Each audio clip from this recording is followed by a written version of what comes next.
not only do you get continuing education credits, but it's networking. You get that one-on-one with that facilitator or teacher that you wouldn't normally get in a classroom. It's a more comfortable, casual setting where you, I don't know, maybe ideas that wouldn't freely come to you in a classroom setting. If you're out doing a team building or having a nature walk, you might feel a little bit more comfortable opening up about a subject that was been on your mind that you didn't really have a chance to in a classroom. Not only do they get that one-on-one time with a facilitator, but they foster friendships. Like you sit around and you tell stories and you network and you learn from each other, but also there's going to be that person that you click with that you maybe didn't have an opportunity to meet before. And you're going to have this lasting friendship and this person that you can knock ideas off of going forward in the future.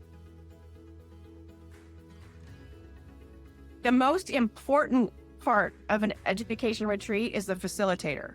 You need someone that can lead strongly and keep the focus, but is also engaging. And if you have that person that can lead and follow your vision and your focus, then the participants will get the most out of it. But you've got to have that strong facilitator. It goes back to what I said at the beginning: rest, adventure, and continuing education.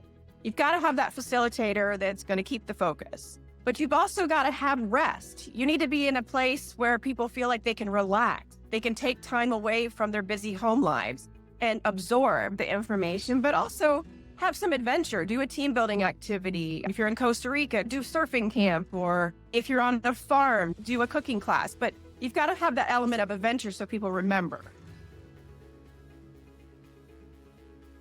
We recently had the National Association of Higher Education Systems, and they had about 30 folks from around the country. This particular association is only in 45 of the 50 states, and these people don't get to see each other very often. And so they came together here at Wingspread and did just what I spoke about earlier, is they rested a little bit, they had some adventure, but then they also were able to get their continuing education credits, but also see each other and talk about what's going on in their different states and then what they can learn from each other. So that was a really great group we had here.